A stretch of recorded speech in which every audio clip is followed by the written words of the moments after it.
Olá, tudo bem? Que bom ter a sua presença nesses momentos que vamos falar de um assunto intrigante. Certamente chamou a atenção de você o título dessa palestra, desse bate-papo.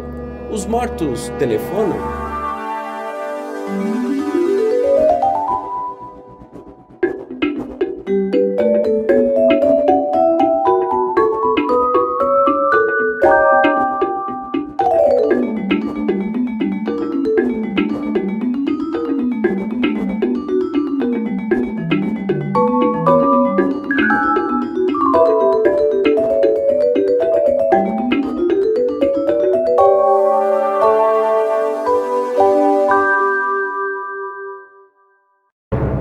Nossa, ficou assustado? É um negócio meio assustador, né? Você já imaginou tocar o telefone e aí ter um morto falando com você? Não, esquece os filmes de terror. Talvez isso está mais real do que você pode imaginar. Para começo de conversa, eu não domino todos os assuntos do mundo, portanto, pode ser que algum dado apresentado aqui já esteja desatualizado no momento que você está assistindo esse vídeo. Por isso, no fim, eu dou muitos caminhos para você continuar as suas pesquisas aí e mergulhar nesse assunto instigante. Bom, será que os mortos telefonam? Deu medo? Vamos falar de medo. Edmund Burke disse assim: é o medo o mais ignorante, o mais injusto e cruel dos conselheiros. Olha só que impressionante. Oh, gente. Desculpa, por favor.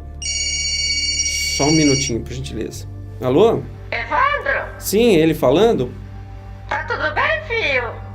Tá tudo bem, mas quem tá falando? Sou eu, a vó Vidinha. Oi, vozinha, tá tudo bem? Tá, tudo bem. O votinho e o tio Tonho manda dizer que estão muito bem também. Ah, que saudade de vocês, vó. Nós também. Vou desligar. Manda beijo pra Cida. Tá bom, vó, eu falo pra mãe, sim. Fica com Deus. Tô sempre com você. Obrigado, vó, eu também. Um beijo, saudade. Me desculpe aí. Essa ligação claro que foi uma brincadeira, foi uma simulação, mas nós estamos chegando nesse ponto. A minha avó, meu anjinho, já desencarnou em 1996. Tem uma saudade danada com ela. Mas quem sabe a gente está tão próximo de chegar numa situação dessa, né? Dos nossos entes queridos a telefonarem do além pra gente. Nesse momento eu tenho certeza que você não ficou com medo, como eu também não ficaria. Talvez assustado, mas uma pessoa que me conhece tão bem, uma pessoa que eu amei tanto e amo ainda, me telefonar, mesmo depois de falecida, né, de desencarnada, para mim seria uma grande alegria. E eu tenho certeza que para todos seria dessa mesma maneira. Mas pode ser que você esteja com medo e falando assim, que absurdo, né? Esse negócio de telefone do além. Vamos falar um pouquinho sobre o medo. O medo do novo é inerente ao ser humano, né? Todos nós temos medo daquilo que desconhecemos. E eu quero falar sobre um pouquinho disso. Tem alguns exemplos aqui. Olha, na antiga Grécia, a Terra, a gente sabe que é redonda, não é o centro do universo, etc e tal. Só que olha o que aconteceu. Na Grécia, a Terra era plana e sustentada nos ombros de Atlas. No Antigo Egito, a Terra era plana e circular como um CD. E na Índia, a Terra era plana e sustentada por elefantes. Mas aí as coisas foram mudando, né? Ptolomeu, um astrônomo grego que viveu em 75 d.C., para ele a Terra era fixa e era o centro do universo. Bem interessante. Já para Copérnico, o Sol era o centro do universo, mas ele não ousou contrariar o poder da igreja, porque senão pagaria com a sua vida. Então ele tinha um medo, a igreja tinha um medo do novo, não é? Que contrariasse os tais escritos bíblicos que dizia que o homem era o centro do universo. O pobre padre, olha, ele era padre, Giordano Bruno, concluiu que o universo era infinito e habitado e foi queimado pela igreja por heresia, com a língua arrancada antes. Tinha assim uns toques de crueldade aí junto, né? Já Galileu Galilei provou que a Terra não era o centro do universo. Yes! Só que infelizmente teve que se contradizer. Disse que estava errado para não morrer queimado pela igreja. Os próprios descobridores, né, eles tinham medo de alguma represária. Thomas Edison que inventou o fonógrafo, ele foi altamente ridicularizado, porque diziam assim, jamais um metal poderia cantar ou falar. Essas pessoas que falavam isso, certamente tinham medo, não é? O padre brasileiro Landel de Moura, preste atenção nesse nome, Landel de Moura, inventou o telégrafo sem fio, o transmissor de ondas, deixou vários trabalhos registrados de física, medicina e até psicologia, e foi altamente valorizado nos Estados Unidos. Olha que pena.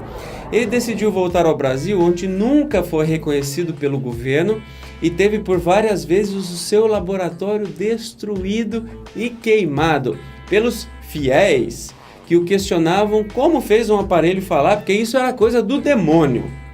Veja bem, gente, o que o medo paralisa, nos impede de avançar, né?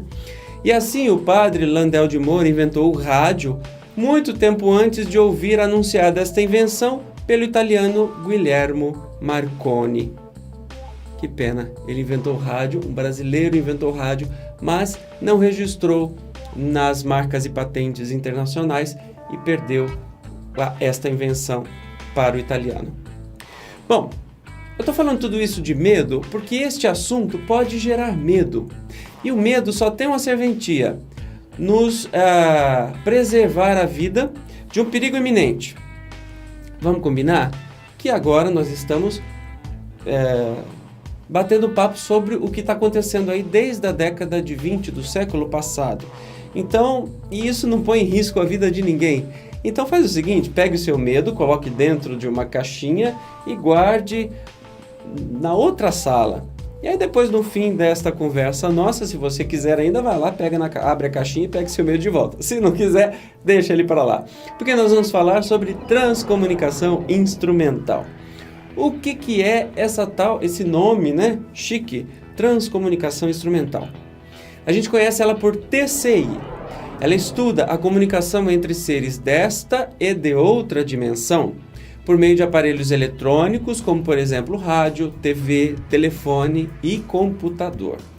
Veja bem, eu estou falando desta e de outra dimensão, tá? Não estou falando só de mortos, porque os mortos, os espíritos estão em outras dimensões. A gente está falando sobre a transcomunicação que faz com que a gente fale com seres de todas as dimensões. Mas vamos continuar. Por vezes, esse termo TCI é confundido com o EVP, ou EVP, Electronic Voice Phenomena, fenômeno das vozes eletrônicas. Este EVP se trata só de manifestação de vozes em aparelhos, ele está dentro da transcomunicação instrumental, ok? Qual que é o objetivo da TCI? Ele permite a comunicação interdimensional, entre dimensões, entre os vivos deste plano com os vivos dos outros planos, por meio de equipamentos eletrônicos, sem interferência nenhuma de um médium ou de uma pessoa. Então nós estamos falando que é uma comunicação entre os vivos desta dimensão e os vivos de outra dimensão. O que a gente chama de morte, na verdade, é uma passagem para outra dimensão, não é? Então já não é mais se os mortos telefonam, ou sim, se nossos amigos do lado de lá telefonam. E só por equipamentos eletrônicos, sem o uso de médium ou de faculdade mediúnica de alguma pessoa, ok? Vamos falar sobre a história da transcomunicação instrumental. Ela já é antiga, iniciou no começo do século XX. Os primeiros experimentos partiram de inventores, não eram de religiosos. Os primeiros experimentos em TCI partiram de inventores, que poderiam ter ou não religião, que poderiam acreditar ou não em Deus. Olha que interessante, a moderna fase da transcomunicação instrumental iniciou-se com o crítico de arte sueco Fredrik Jürgensen, que em seus momentos de lazer em sua casa de campo em Molbno, tinha o hábito de gravar o canto dos pássaros da região. Ao escutar uma dessas gravações, ele deparou-se com vozes humanas entre os cantos gravados. Só que ele estranhou o fato, uma vez que estava totalmente só ao realizar a gravação e estava no meio de um bosque. Imagine a cena, você está no meio de um bosque gravando pássaros, canto de pássaros. E quando você vai ouvir essas gravações, tem vozes humanas. Mas não tinha ninguém lá. Estranho, né? Ao ouvir com mais cuidado, ele notou que se tratava de vozes de pessoas e que poderiam ser percebidas palavras em vários idiomas, o que descartava rapidamente a hipótese de interferência de alguma emissora de rádio local, não é?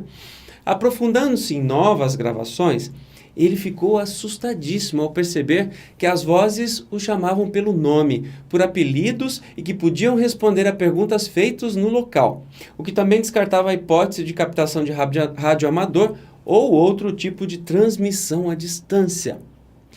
Daí, lógico que a sua curiosidade aflorou e ele continuou fazendo experiências. E aí, ele perguntou de quem seriam aquelas vozes, e a resposta não tardou. Somos os mortos.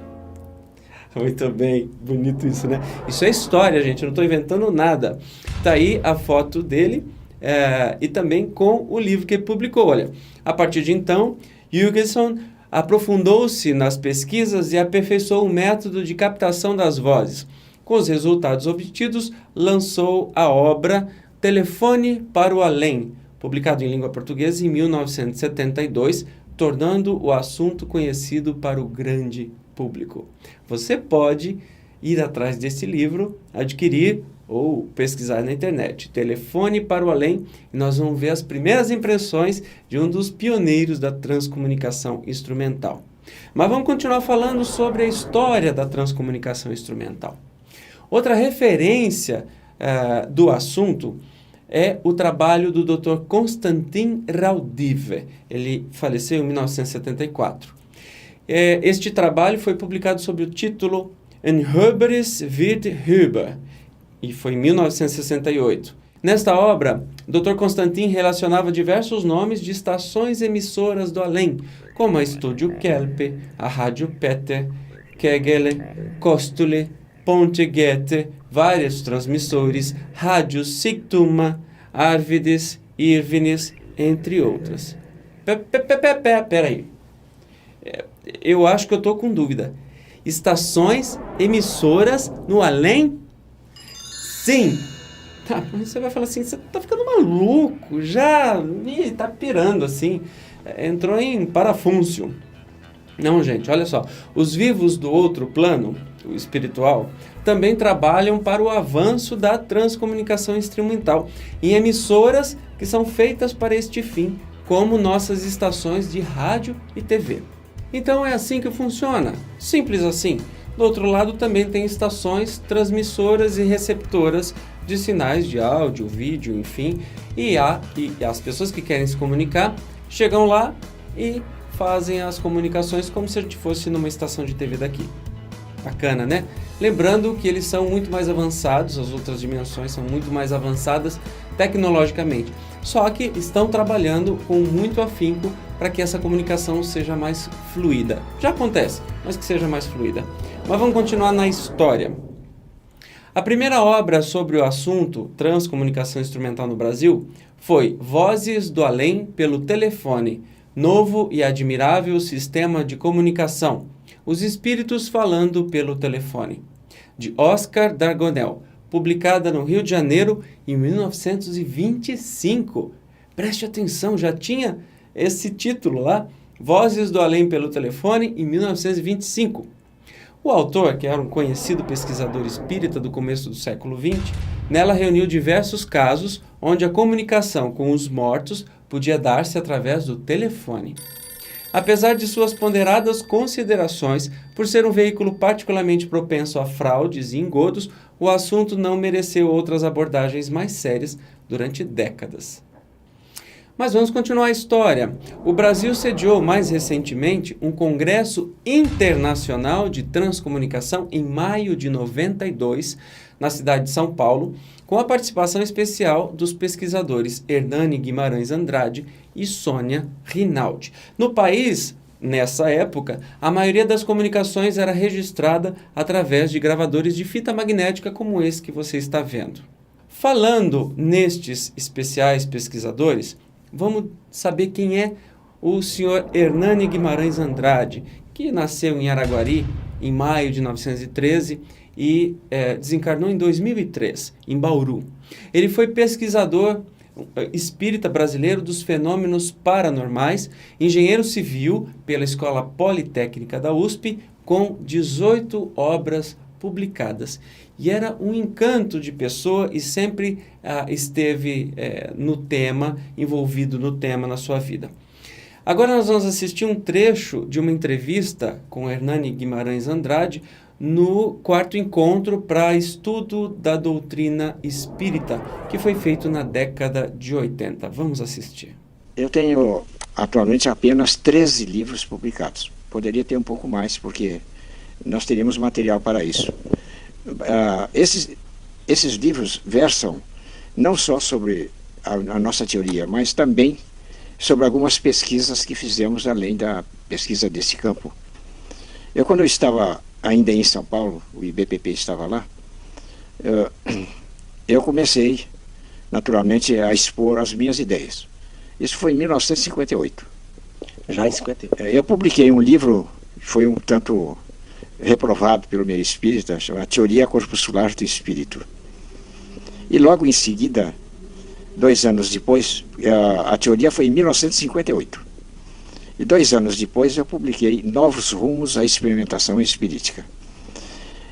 Eu fui muito criticado naquela época. Eu não importei. Por quê? Eu não sei o porquê, eu não perguntei aos meus críticos o porquê. Eu achei muito estranho, né?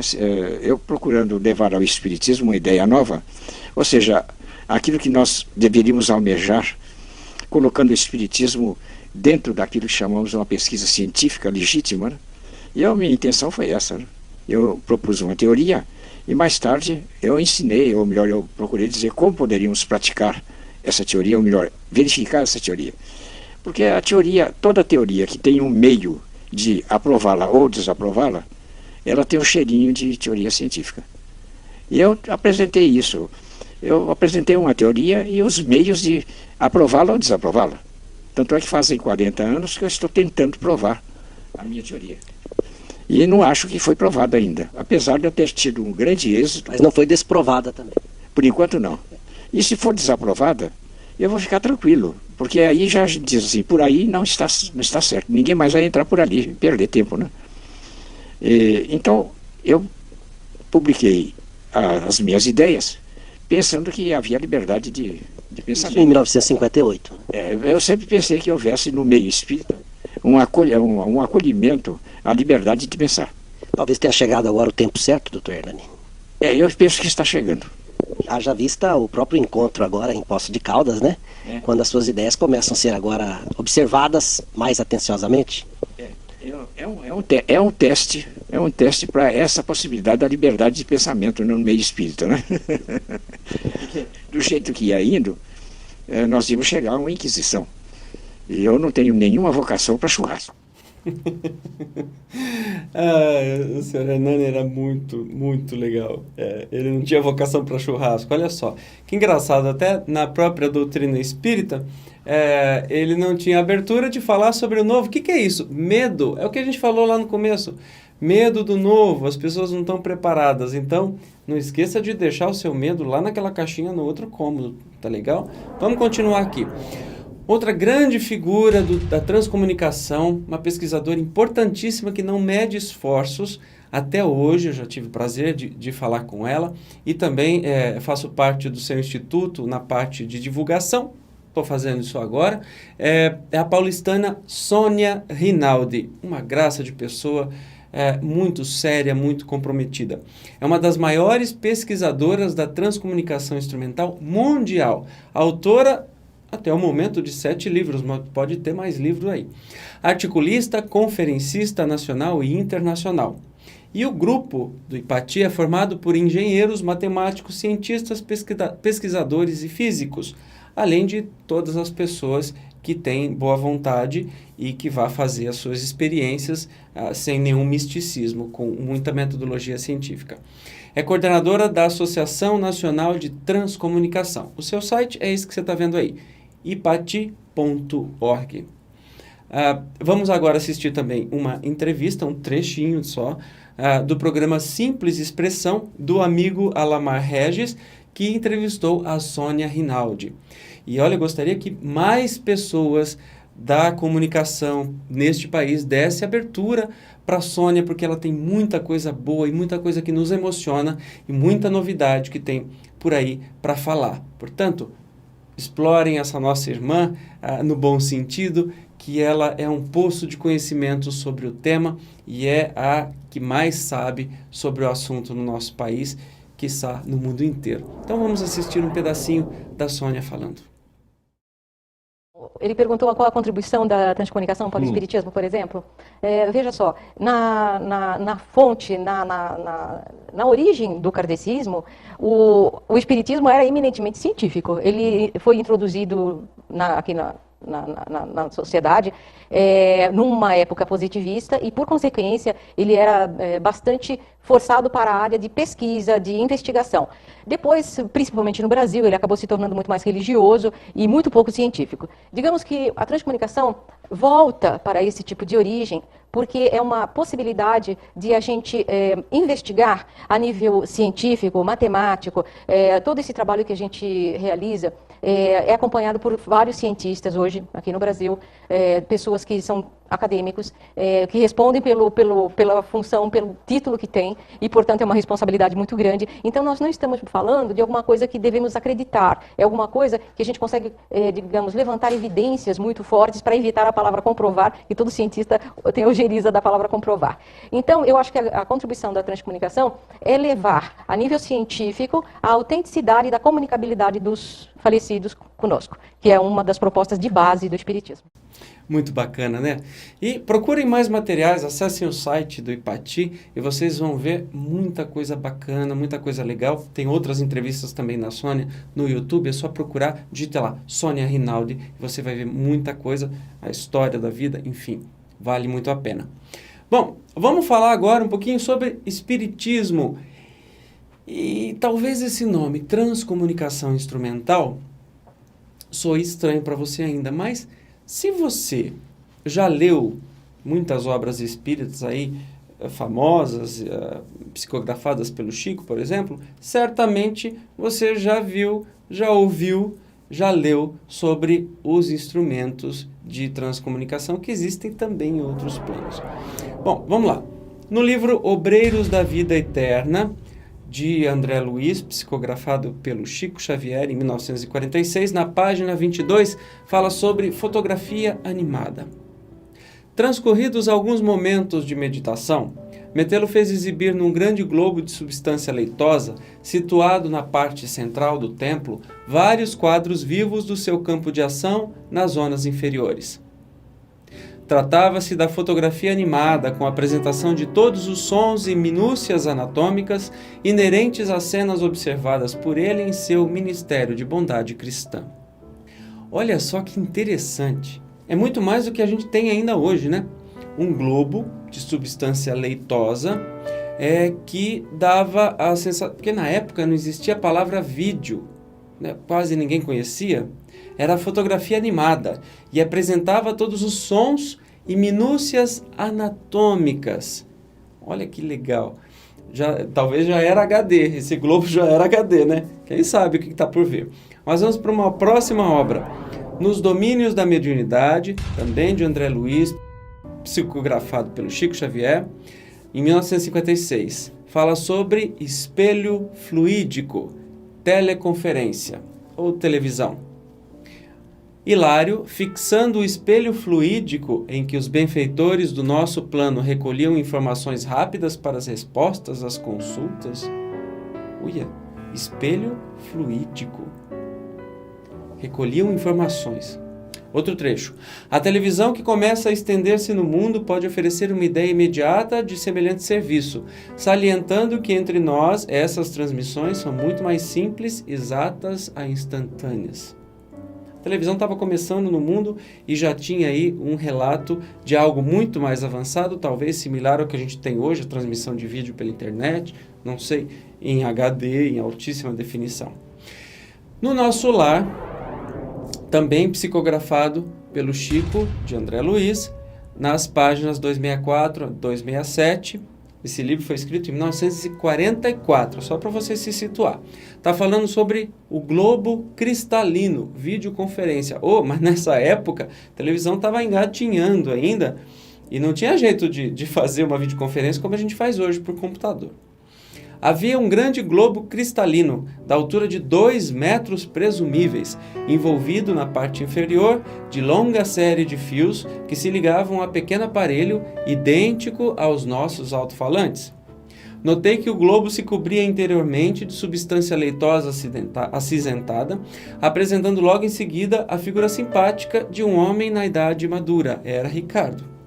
O recém-chegado, após falar particularmente à companheira e aos filhos, fixou o olhar amigo em nós outros, pedindo que fosse repetida a suave canção filial que ouviu banhado em lágrimas.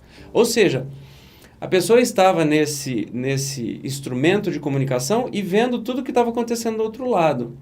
Não era como se fosse uma televisão já com câmera junto e que transmite tudo simultaneamente, coisa que a gente já tem videoconferência muito fácil por internet, mas é ainda além.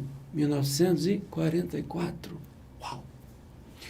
No nosso lar tem um trechinho do filme que eu quero passar para você agora, que fala sobre o computador, as transmissões, as teleconferências. Repare só que barato, que lindo isso. Prazer, Emanuel. Prazer, André Luiz. Amigo, queria saber como posso mandar uma mensagem para a minha família. Dizer que estou aqui, que penso neles. Na verdade, são tantas coisas que eu não sei por onde começar. Você começa aqui mesmo. Já lhe falaram como funciona aqui o nosso Ministério da Comunicação. Você escolhe a tecnologia, as do futuro e as mais antigas. As mais antigas, que eu conheço. Por favor. Amados irmãos, cidadãos do nosso lar. O processo de renovação da vida humana chega ao ponto de ebulição. Venham pedir esforço redobrado quando terminar o momento. Vocês viram que barato? Lógico, respeitando-se as alegorias que foram usadas no filme, mas o livro descreve isso em coisas até mais avançadas. E a gente se surpreende pela época que foi feito.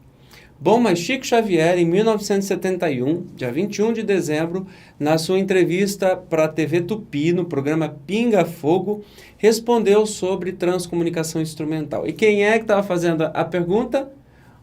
Claro, o senhor Hernani, o pesquisador, o maior pesquisador do assunto aí, que teve aqui no Brasil. Então vamos ver. Muito bem. Dr. Hernani Guimarães Andrade é a próxima pergunta.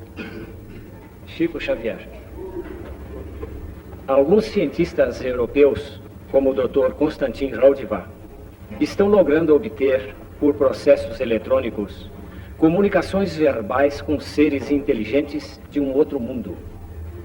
Suspeita-se que tal mundo seja aquele habitado pelos que já viveram aqui e estão desencarnados. Pedimos a gentileza de nos informar se realmente já se está conseguindo tal intercomunicação eletrônica entre os vivos e os desencarnados. E em caso afirmativo, perguntamos também se futuramente irá a humanidade conseguir ver os desencarnados usando aparelhos eletrônicos, como por exemplo uma câmara espiritoscópica. Emmanuel sempre nos informa que cabe a nós todos formular os mais ardentes votos para que a ciência no mundo atinja essa realização. Até agora, o problema da comunicação entre os vivos no plano físico e os vivos além da Terra tem se verificado através de processos mediúnicos com o emprego da própria criatura humana na condição de veículo medianímico. Mas esperemos que coletivamente sejamos merecedores de uma realização tão alta, porque quando pudermos espraiar a convicção da imortalidade da alma, sem o concurso deficiente de criaturas humanas, como eu mesmo, que tenho tido a tarefa de entrar em comunicação com amigos desencarnados absolutamente com um profundo demérito de minha parte.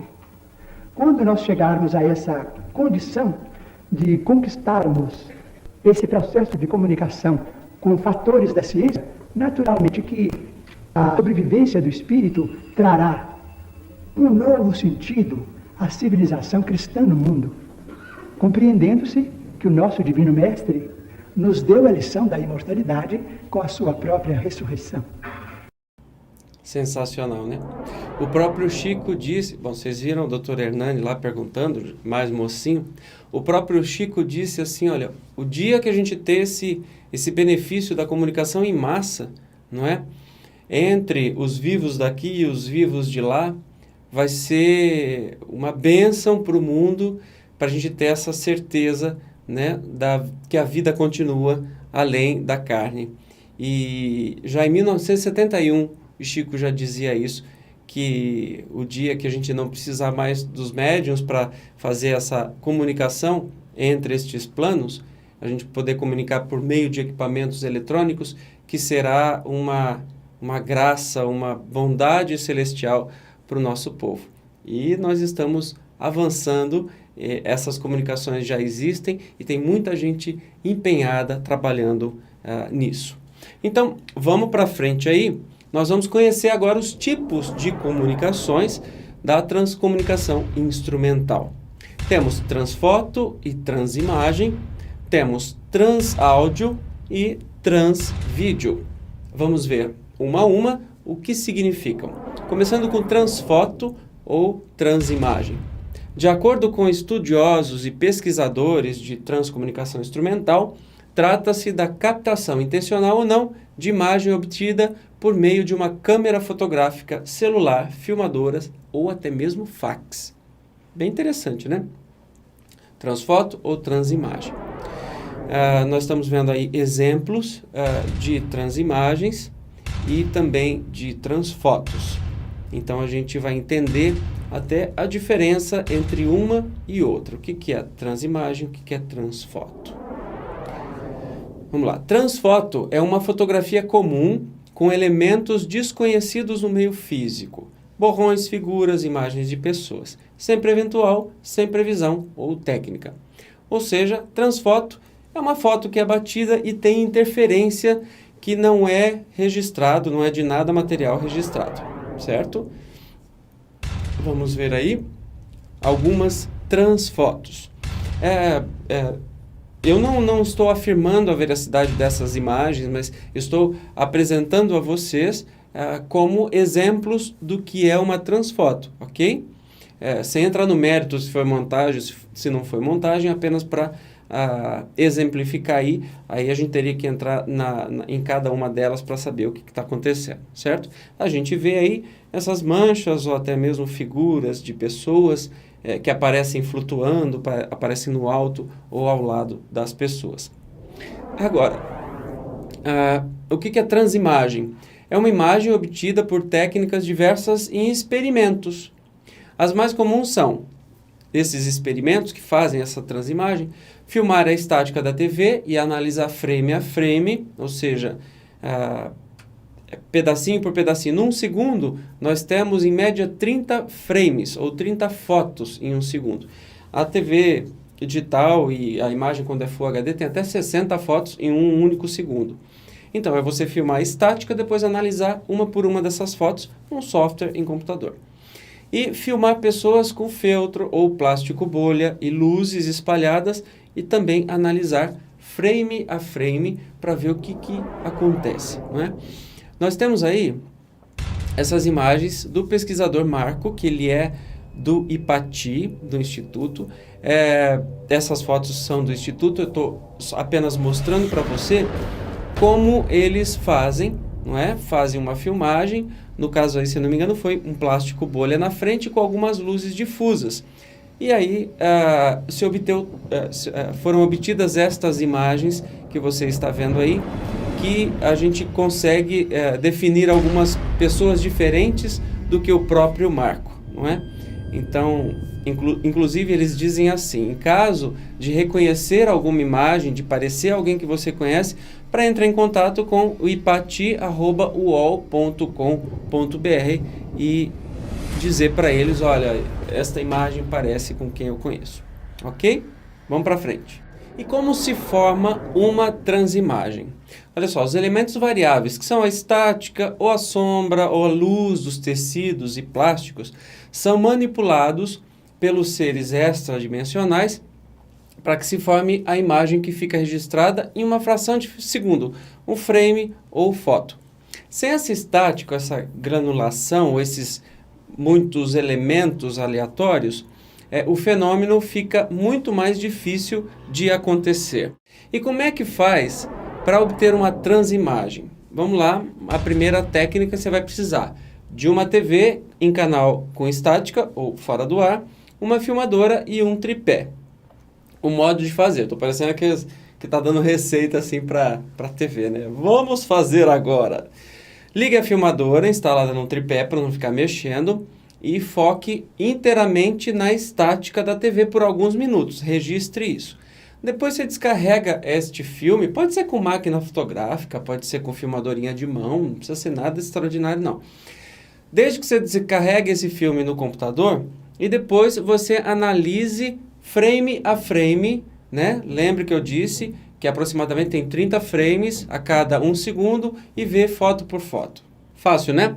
Vamos para uma segunda técnica. Você precisa de uma filmadora no tripé, uma iluminação do ambiente boa, um fundo neutro, uma parede lisa, não é? Sem nada que interfere, uma ou mais pessoas e um material semi-transparente, como tecido, plástico bolha e tudo mais. Vamos lá? Como é que a gente faz agora uma transimagem? A técnica consiste no seguinte: você liga a filmadora instalada num tripé focada na pessoa. Essa pessoa tem que segurar esse material, plástico bolha, por exemplo, na sua frente e esse material também pode ser fixado. Daí, a pessoa deve fazer diversas expressões, virar a cabeça, etc. E aí, novamente, o mesmo procedimento. Você descarrega no computador e analise frame a frame, quadro a quadro, para você ver se acha alguma coisa. Ok? Bom, mas vamos para frente agora, vamos falar sobre transáudio. É uma gravação, intencional ou não, de vozes paranormais, utilizando-se de técnicas ou de modo aleatório. Não se classificam interferências de radiocomunicadores ou quaisquer outras existentes. Então é o seguinte, é a gravação de áudio, intencional ou não, de vozes que não têm interferência com radioamador e nenhum tipo de estação transmissora aqui da Terra, ok? Olha que história interessante. O pesquisador alemão Adolf Holmes realiza a tentativa de contato através de um rádio. Ele chama várias entidades espirituais para se manifestarem. No final, a voz da suposta entidade surge pelo alto-falante do rádio e é perfeitamente audível no ambiente. A voz apresenta-se como sendo do espírito de Konstantin Raudive, pioneiro da TCI. Konstantin Raudive, que o Dr. Hernandes falou na sua pergunta no Pinga Fogo lá para o Chico Xavier. Então vamos assistir, porque isso foi um programa de TV que foi fazer entrevista com esse Dr. Adolf Holmes, um pesquisador alemão, e ele conseguiu esta comunicação direta. Vamos assistir. Wir bitten euch herzlich, uns einen Kontakt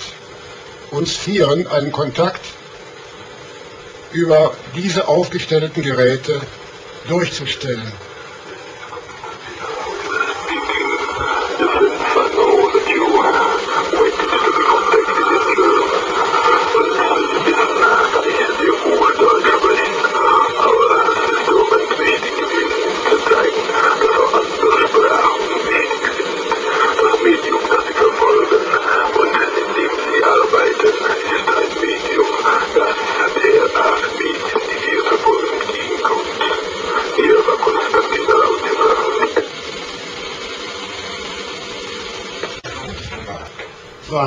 Você viu que sensacional?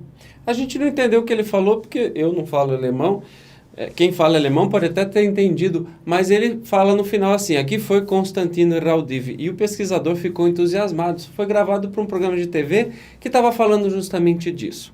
Bom, mas como é que funciona? Como se forma uma transáudio? Da mesma forma que as imagens, o áudio é formado da manipulação dos elementos variáveis, que são ruídos, estática e vozes. É muito mais raro uma voz ser registrada em gravação com ambiente silencioso. O ruído é a matéria-prima para a formação das palavras, entonações e as vozes. Não raras vezes são robotizados. Por quê? Esses ruídos eles são manipulados para formar as vozes. Então, dependendo da fonte, isso soa muito mais robotizado, mais elétrico, mais de outra maneira, menos natural. Ok? Vamos falar agora sobre o Spiricon, que foi um experimento nas décadas de 70 e 80. Esse sistema tinha o objetivo de se comunicar com espíritos de pessoas que já faleceram. No sistema, a voz da suposta entidade espiritual saía do alto-falante do aparelho e era ouvida no ambiente, permitindo assim uma conversação em tempo real. Quem mais contribuiu para o avanço do Spiricon foi o técnico em eletrônica William O'Neill. Na verdade, o sistema só funcionava na presença dele e de mais ninguém. O que nos faz realmente constatar que funcionava mais pela interferência dele, médium, sua interferência magnética. Vamos ver agora a amostra de várias existentes do Dr. George Miller, perguntando sobre um instrumento que estava no laboratório de O'Neill, uma unidade de biofeedback que tinha sido colocada lá recentemente. Atente que George Miller era um pesquisador que trabalhava com o O'Neill, então ele, depois de desencarnado, veio se comunicar por esse instrumento que eles, o Spiricon, que eles usavam. Ficou evidenciado que o alegado espírito George Miller podia ver tudo no ambiente do laboratório e, segundo Mick, um outro engenheiro do projeto, ele podia mesmo ler cartas e artigos de revistas que estavam no laboratório. Vamos ouvir agora o registro dessa comunicação em tempo real, EVP em tempo real.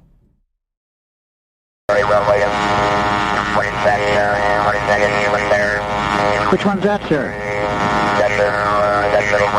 Oh, the blue one? Yes. The blue one, sir?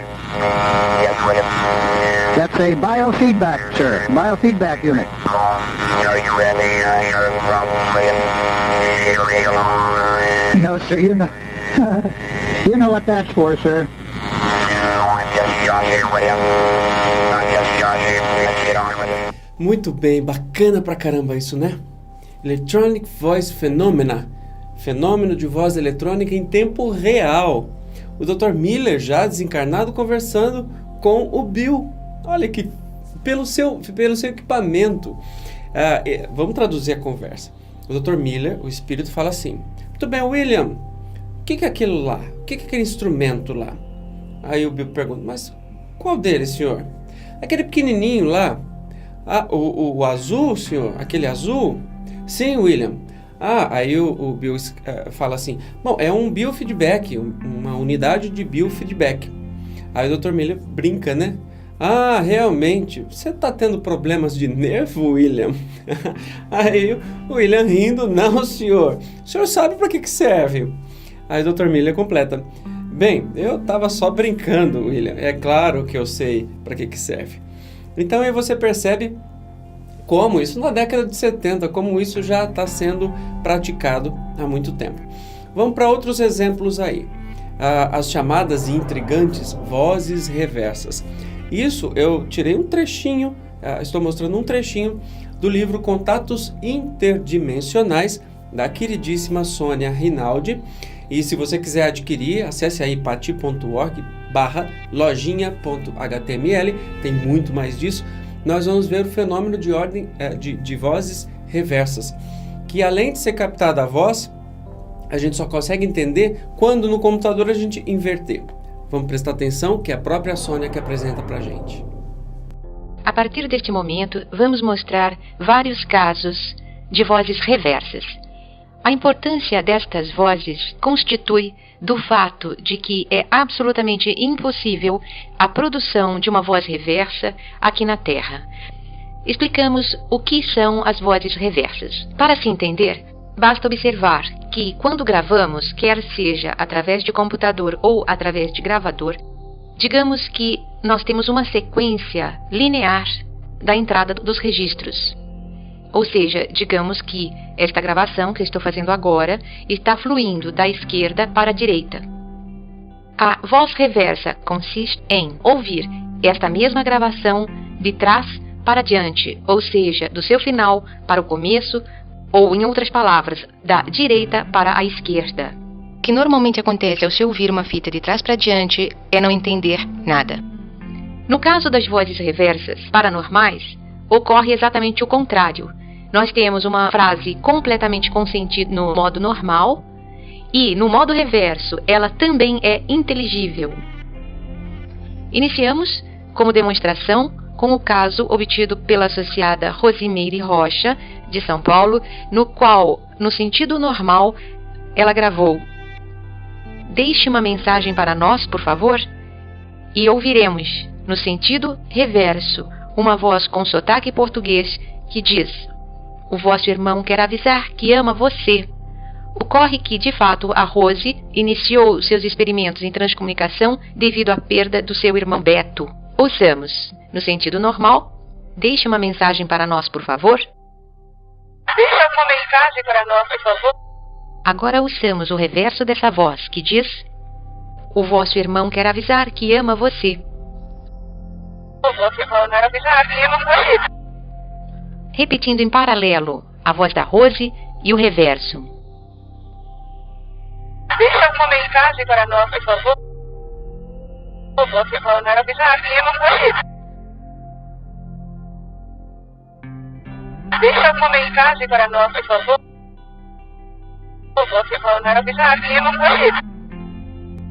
Fala a verdade, é fascinante, não é? O medo fica lá longe, a gente quer fazer logo. Ué, mas como é que eu faço para fazer essa captação de vozes, reversas ou não, para ter essa prova que existe, a comunicação entre os vivos daqui e os vivos de lá? A gente já aprendeu a fazer transfoto, não é? Agora a gente vai... transfoto, transimagem. Agora a gente vai aprender a fazer o áudio. O que eu preciso? Dá uma olhadinha aí: computador e caixas de som ou o gravador. Um microfone conectado ao computador ou um gravador, não é? E aparelho de rádio AM e um software editor de áudio de sua preferência e fone de ouvido para você fazer essa edição, ok? Vamos lá. O modo de fazer é a coisa mais simples do mundo. Em primeiro lugar, você liga o rádio em estática ou ruídos em uma estação estrangeira, que é até melhor que o comunicador, você não tenha domínio do idioma. Depois você grava aproximadamente 5 minutos desta estática. Durante esse período de gravação, você pode ou não fazer perguntas, mas é legal que você se concentre e faça perguntas, enfim, as perguntas que você desejar. Com objetivo científico, obviamente, não vai começar a perguntar sobre eu vou casar amanhã, etc e tal, que você provavelmente vai ter espíritos brincalhões que vêm aí brincar com a sua cara, mas cuidado com isso. Depois da gravação, você pode baixar no computador, não é? E analisar as coerências das respostas, se você tem alguma voz e tudo mais. Se você perceber algum ruído estranho, tenta inverter isso no computador, não é? Para ver se você consegue alguma palavra. É interessante que essas vozes da comunicação inversa são as mais... não tem jeito de dizer que isso foi uma armação, porque você gravou de um jeito, depois você ouve ao contrário e fala, não é? E tem palavras. Mas fique tranquilo, não é aquelas coisas bobas de antigamente, que vou tocar o disco da Xuxa ao contrário e vai ter a voz do Satã, do Demo lá falando comigo. Essas coisas não existem, essa baboseira. Nós estamos falando de algo sério e que é feito com muita pesquisa, tanto desse lado quanto do outro lado. E aí você vai chegar às suas conclusões. Como é que a gente confirma essas vozes? Bom, se o ruído, a estática, pega talvez uma rádio de língua estrangeira, e no meio disso foi encontrada alguma mensagem em português, Nem precisa falar, né? É óbvio que isso daí foi um contato com um transcomunicador do outro lado. E outro elemento muito comum e que confirma essa veracidade das mensagens são as respostas dadas, que além de inteligentes, são lógicas comparadas às perguntas. Se você pergunta, hoje vai chover? E a pessoa responde assim, banana? Óbvio que não. Mas se isso for inteligível ou for inteligente, é mais uma prova do que você obteve êxito nessa transcomunicação. A vantagem desse sistema de voz é a nitidez com que as vozes aparecem. Procure aí na internet, você vai achar muita coisa de exemplos de gravações de vozes. E aí tem o transvídeo, que é uma formação de imagens de seres de outros planos, desencarnados ou extraterrestres, por meio da filmagem da estática de uma TV. Simples assim. Vamos ver dois exemplos aqui de transvídeo. Primeiro, uma mulher sorrindo. Dá uma olhada que já está sendo formado da estática da TV, forma-se essa imagem. Qual a probabilidade de uma emissora de TV estar transmitindo uma foto parada qualquer? É muito baixa, né? E aqui, agora, do Einstein, uma formação também, ela vem de uma estática total e acaba por se transformar numa imagem final, ok? Você também pode analisar depois, frame a frame, mas essas formações, elas podem acontecer assim, a olho nu você consegue ver, ok? Bom, tudo isso que eu estou falando aqui é embasado em trabalhos e pesquisas desenvolvidos, tá? Então você pode dar uma olhadinha aí, alguns lugares para você pesquisar, anote.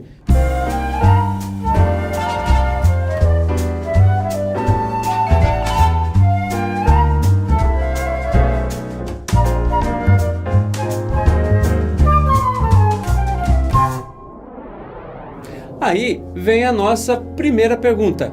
Os mortos telefonam? Os contatos telefônicos registrados ao longo dos anos pelos estudiosos do assunto narram acontecimentos espetaculares. Em verdade, essa modalidade de comunicação transcendental é mais velha do que o próprio uso de gravadores de fitas cassetes ou mesmo gravadores com uso de fio.